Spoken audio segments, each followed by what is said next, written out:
Microbiology का subject. और microbiology subject में आज जो हम लोग पढ़ने जा रहे हैं, आज हम लोग वायरोलॉजी को इनिशिएट करने जा रहे हैं, शुरू करने जा रहे हैं। एक सब्जेक्ट है मेडिकल साइंस का जो कि वायरस की स्टडी को डील्स करता है और बताता है। हेलो एवरीवन, आप देख रहे हैं rank plus the learning app और मैं हूं चंदन सर। डियर ऑल स्टूडेंट, आज हम लोग पढ़ने जा रहे हैं माइक्रोबायोलॉजी का सब्जेक्ट। और माइक्रोबायोलॉजी सब्जेक्ट में आज जो हम लोग पढ़ने जा रहे हैं वो वायरोलॉजी का टॉपिक पढ़ने जा रहे हैं। आज हम लोग वायरोलॉजी को इनिशिएट करने जा रहे हैं, शुरू करने जा रहे हैं। सबसे फर्स्ट वन, ये जो शब्द है, ये जो वर्ड है, that is the virology. What is the meaning of virology? Virology easy है, आप जल्द से बता सकते हैं। It is a subject of the medical science which deals the study of the virus. एक सब्जेक्ट है मेडिकल साइंस का जो कि वायरस की स्टडी को डील्स करता है और बताता है। हमारे कम्युनिटी में वायरस हैं, उन वायरस की स्टडी को बताता है, उसी को हम लोग वायरोलॉजी कहते हैं। अब ये वायरस क्या होता है, इसका डेफिनेशन क्या है, इस पे आने से पहले थोड़ा सा मैं बैक में रखूंगा, फिर थोड़ी देर बाद आपको डेफिनेशन बताऊंगा। अभी थोड़ा रुक जाइए, वायरस पे आते हैं। पैरासाइटोलॉजी के टॉपिक आप लोगों को पढ़ा रहा था, जब शुरू कर रहा था तो उसमें मैंने दो तीन चीजें बातें आपको बताई थी। एक तो किंगडम, कि हमारे यहाँ जितने सारे जो लिविंग ऑर्गेनिज्म है, देखिए कितना ध्यान से इंपॉर्टेंट बात बताने जा रहा हूं, बड़े ध्यान से सुनिएगा। वायरस की ही क्लैरिफिकेशन देने जा रहा हूं।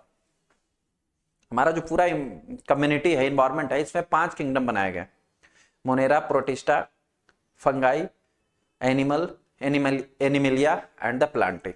5 उसमें बताया हूं। पांचों किंगडम को बनाने के पीछे रीजन ये था कि हमें डिफरेंट ऑफ जो ऑर्गेनिजम्स हैं, जो लिविंग है, उनको कैटेगराइज करना था। क्योंकि हमारे यहां पर जो लिविंग है वो दो प्रकार से हैं। कैसे हैं? कुछ लिविंग जो है वो यूनिसेलुलर है। क्या है? यूनिसेलुलर। कुछ जो है वो मल्टी सेलुलर है। क्या है? Multi cellular. ठीक। कुछ ऑर्गेनिज्म जो है वो प्रोकैरियोट्स हैं। क्या है?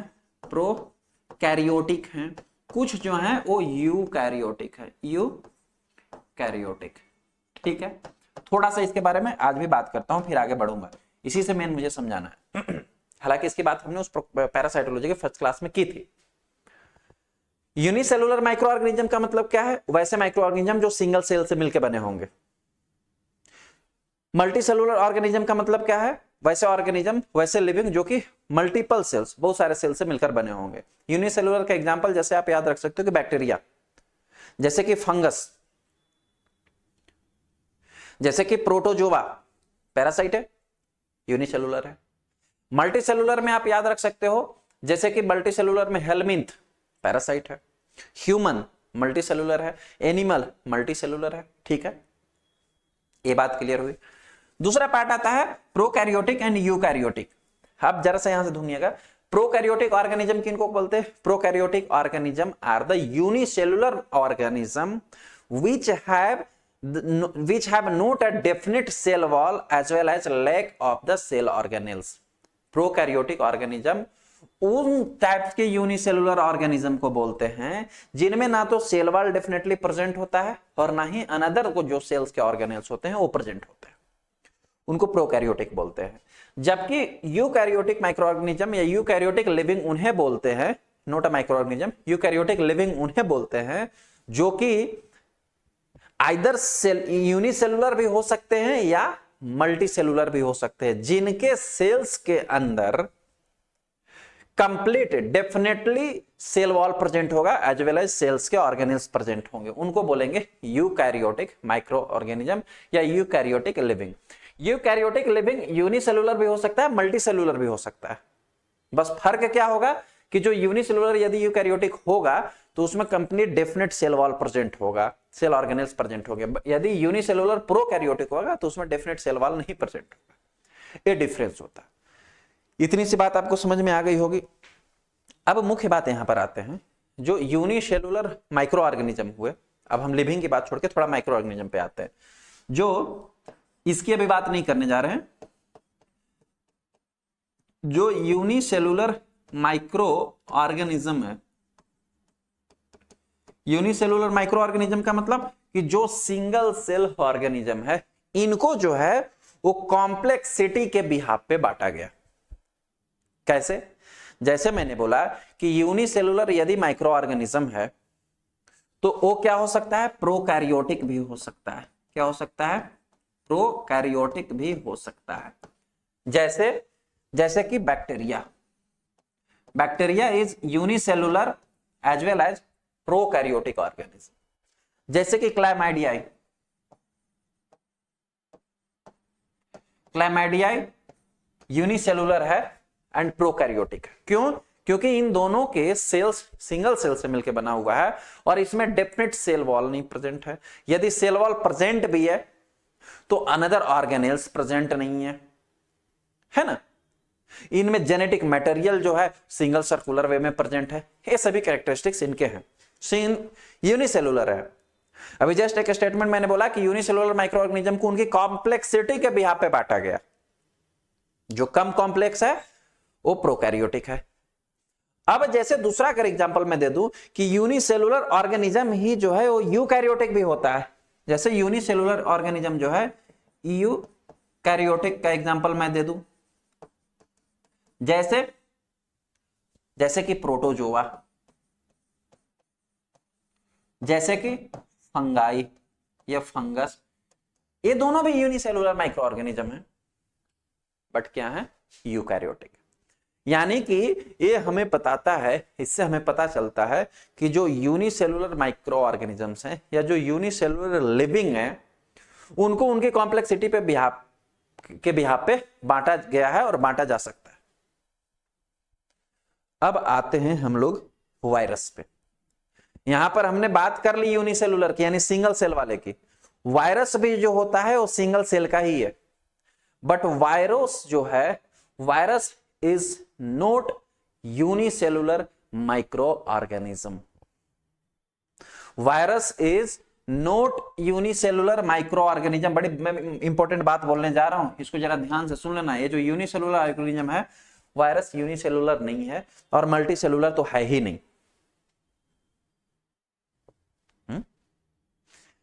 वायरस जो है सिंगल सेल में ही तो प्रेजेंट होता है सर वायरस, तो आप कह रहे हो कि यूनिसेलुलर नहीं है, नहीं है, और मल्टीसेलुलर तो है ही नहीं, तो फिर है क्या?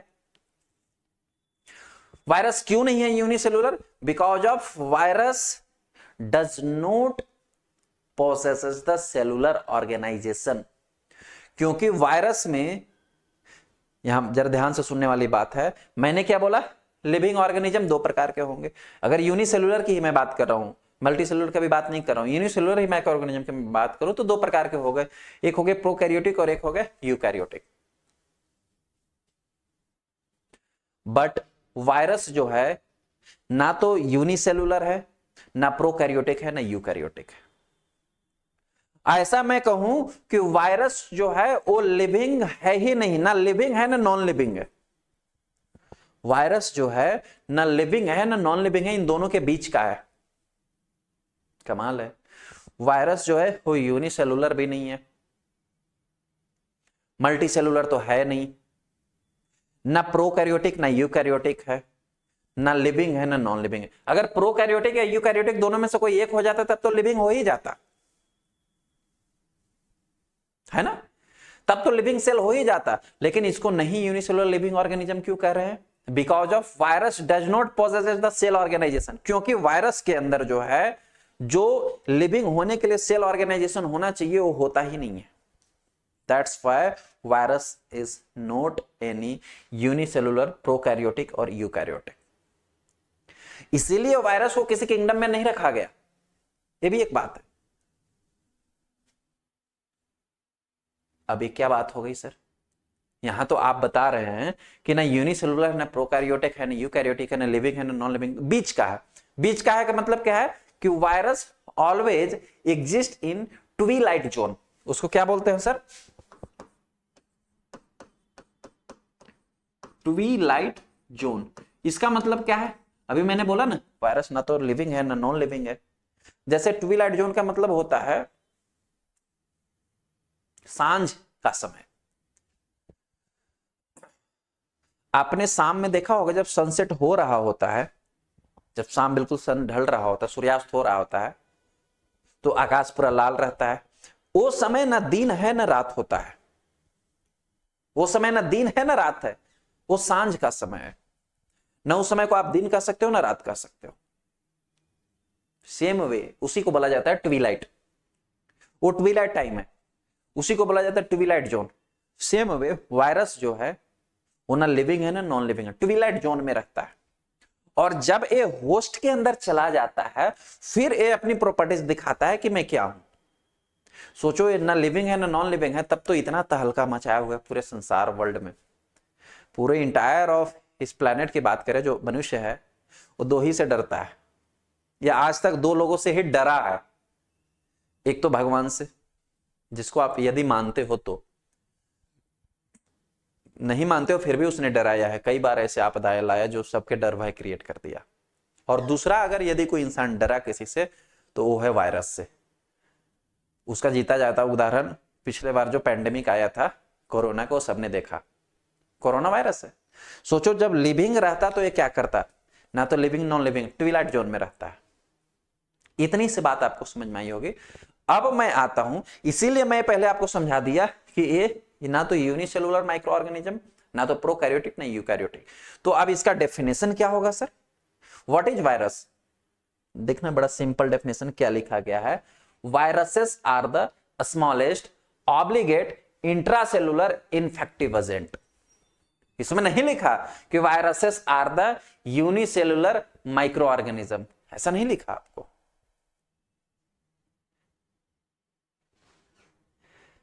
यूनिसेलुलर लिविंग माइक्रो ऑर्गेनिज्म ऐसा नहीं लिखा इस डेफिनेशन में।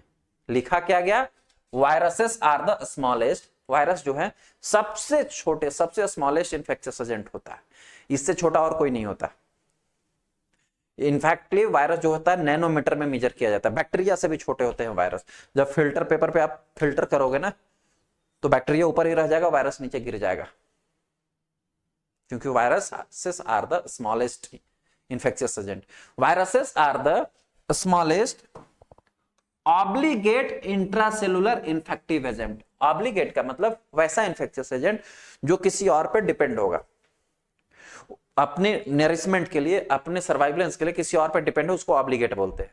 वायरस जब यदि पूरे इन्वायरमेंट में कहीं पर भी पड़ा है ना तो एक डस्ट पार्टिकल जैसा पड़ा होगा, वो नॉन लिविंग और लिविंग, मैंने बोला ना नॉन लिविंग और लिविंग दोनों के बीच में है, वो ट्विलाइट जोन में डस्ट जैसा पड़ा है। यदि होस्ट के अंदर आया देन आपको लिविंग बनेगा और फिर आपको इन्फेक्शन बताएगा करके। तो that's why viruses are the smallest obligate, किसी अनदर होस्ट पे डिपेंडेंट होगा, इंट्रासेलुलर इन्फेक्टिव एजेंट, यानी सेल के अंदर जाएगा और फिर इन्फेक्शन क्रिएट करेगा, वैसा इन्फेक्टिव एजेंट है, एक्स्ट्रा सेलुलर नहीं। Viruses are the smallest obligate intracellular infective agent. Clear sir? कभी मत बोलना कि viruses are the unicellular eukaryotic और प्रोकैरियोटिक लिविंग माइक्रो ऑर्गेनिज्म, ऐसा कभी नहीं, हमेशा रॉन्ग होगा। Clear sir? थोड़ा सा और डेफिनेशन में इसका सारा टोटल जो वायरस का टोटल प्रॉपर्टीज है वो आ जाता है, containing only one type of nucleic acid. That means कि वायरस के अंदर एक बार में कोई एक ही न्यूक्लिक एसिड प्रेजेंट होगा, आइदर डीएनए या आरएनए। आइदर न्यूक्लिक एसिड तो दो ही होता है सर, आरएनए या डीएनए, लेकिन दोनों एक साथ नहीं प्रेजेंट होगा। एक बार में या तो कोई डीएनए ही प्रेजेंट होगा या एक बार में कोई आरएनए ही प्रेजेंट होगा, वो होते हैं वायरस। अब इन्हीं न्यूक्लिक एसिड के प्रेजेंस के बिहाफ पे वायरस को दो कैटेगरी में भी रखा गया, DNA virus and RNA virus.